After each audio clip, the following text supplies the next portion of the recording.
Welcome back to Aliya Yomi. Today we're going to be learning Chukas Rishon, the first Aliyah in Parshas Chukas. Parshas Chukas as a whole has 87 psukim, which is a relatively short parsha, although many times it is joined with Balak.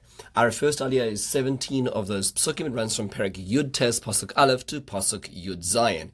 The main idea of our first Aliyah is Para Aduma, the red heifer. Let's take a look at the summary and then think about some of the ideas to ponder.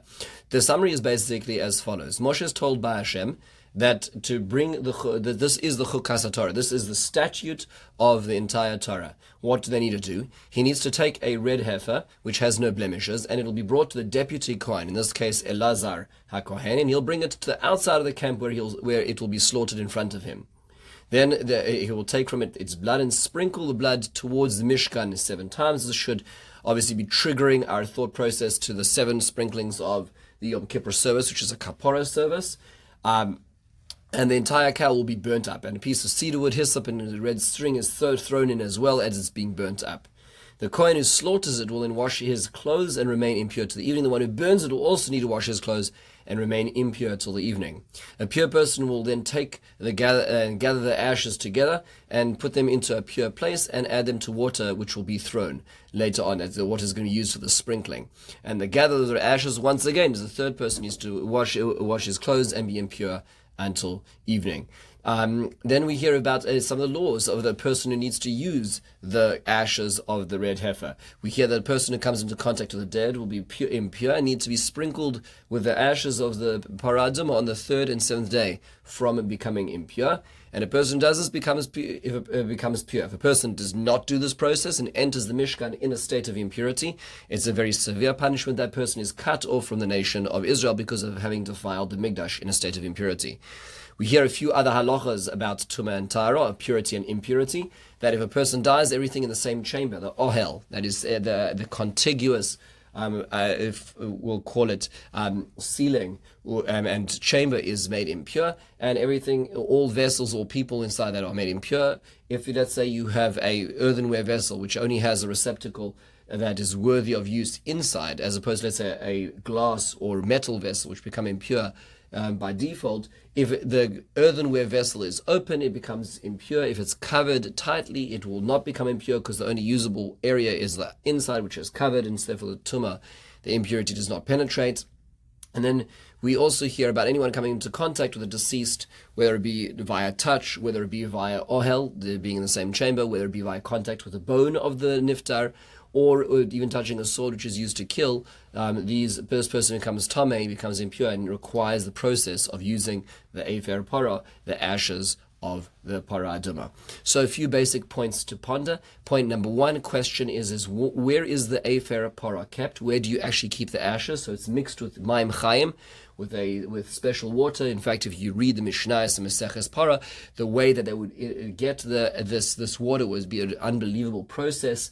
This was in the times of the Beis Hamikdash. It describes how they would have these special cows that were used, which had boards above them to create an oil, which children who grew up in a special area, which was an area made above archways, which would act as oil, and oil as a tent, so that they would not become impure, and the children would travel on the boards and these cows and use a stone vessel to collect the water. It's a whole process to get the water to mix with the efer para. So it's a very clear and very specific way it was done. So where were the ashes kept? So Rashi describes there are 3 places it was kept. One is in the area of the Mishmaros, outside the Azara, outside the courtyard of the Mishkan or Mikdash, and that was the one that was used for the populace. Then there was another, a little bit left over, that was put on the Hara Mishka, which was kept for the Kohanim Gedolim to use to produce more efer para when it would run out.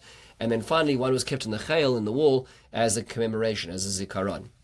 Now, another question. What is the meaning of this whole process of para aduma? So Rashi says, Gzeirahi milfonai ve'en lecha rishus lecharher acharia. This is an example of one aspect of the Torah which you're not supposed to understand. People may insult us and may say we're following blindly. This is part of where belief actually goes into the realm of the irrational. We don't understand how it's going. In fact, the Medrash says, they're quoting the pasuk that Shlomo Melech says in Mishlei, I'll become wise, but it is too distant for me. This refers to the para aduma, the red heifer. Why is it so inexplicable? Why is it so beyond comprehension? So the Sforno explains that one of the primary ideas is because it is metame Matame es hatahorim and Matayar es hatameim. That it is the process through which an impure person becomes pure, but the people making the Efer Parah, all of them become impure through the process. So it doesn't make sense that something which is the vehicle of purity should create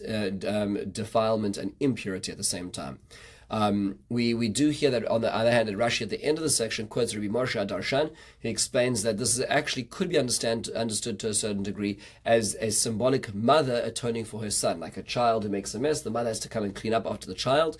So the para, Aduma, is the mother cow, the red heifer, who's atoning for the chet ha'egel, the young calf, which was made by Bnei Yisrael, their avodah zarah. So the symbolism of it being red for the color of sin, the idea of no yoke being worn on it, because they removed the yoke from their shoulders. A lot to think about in this. Obviously, Rashi is not saying this is the only reason, but Rashi is saying is there's a certain degree of understanding we can have, but the full depth of understanding we can't have as well.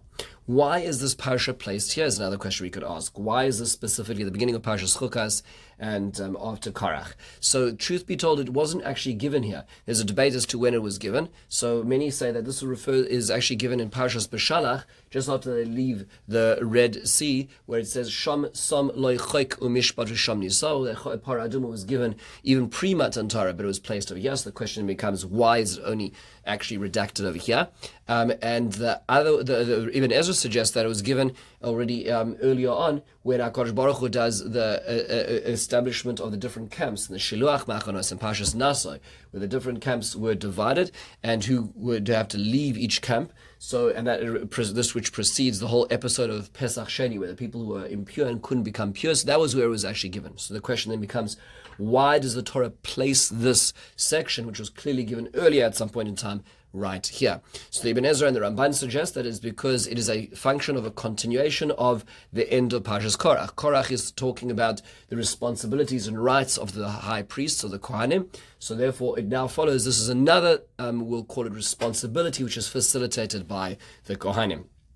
As well. Another possibility over here is that the Baal HaTurim points out that the Torah was only given to Oichlei Haman. The Torah, if you want to talk about this pure kernel of Torah, Zois Chukas HaTorah, this law of the Torah is really only given to Oichlei Haman, to those who lived this supernatural existence, who lived in the desert for those 40 years. But after the desert experience, there was a small category of people who were similar to those who were Oichlei Haman, who ate the manna, and those were the Kohanim, which means to say that part of society that we sustain in the world, that we look after them and we give them material support so they can focus on the spiritual. Those are the ones to whom the Torah is given, which is why it's placed next to the Kohanim as well. Another question we could ask is, why is this called Chukas HaTorah, the law of the Torah? And this is the last question we're dealing with in our very short time today. The Orach Chaim HaKodesh points out is that by the nation of Israel accepting the standards of the Torah, it actually raised their spiritual and we'll call it metaphysical makeup to be different to the rest of the nations of the world, which is why when they die, the atrophy, the return is more defiling, which is why certain halachas of Tumah and Tara only apply to Jews and not even to non-Jews. As an example, a famous drasha from this aliyah is Adam ki yamus ba'ohel, when a man or a human being will die in a tent. So the Gemara says only the nation of Israel is called an Adam and not the rest of the nations of the world, implying that not as a judgment on the nations of the world, but that the halachas of ohel, of the chamber of the mace, are not applicable to the rest of the world, to the rest of the other nations. This is a hotly debated topic throughout the ages, and there's a discussion as to whether Israel are intrinsically more holy or because of mission more holy. There's a very beautiful Tiferes Yisrael. Rav Lipshitz in his commentary Maseches Avos on the famous statement of Rabbi Kiva that Chaviv Adam Shenivra B'Tselem, that all human beings are built in the image of God, but there are those who are called Banim Lamakom, called children to Hashem. Those are Jews. So how are they different? In what respect? And Rav Lipshitz actually argues that Israel were given the extra ability because they were given the instruction manual as to how to reach Hashem's will, whereas the non-Jews were not given that explicitly. So therefore their achievement of it is more impressive, but our lack of achievement of it is more egregious because we were given the instruction manual. So he already struggles with this notion of why it is that there is a higher spiritual level to a Jew, and how this plays itself out in halacha. This may explain why the Chukas HaTorah, the laws of purity and impurity, reflect on a very important intrinsic or at least mission-related difference between Jews and non-Jews when this closes the first aliyah. In the meantime, have a wonderful and meaningful day.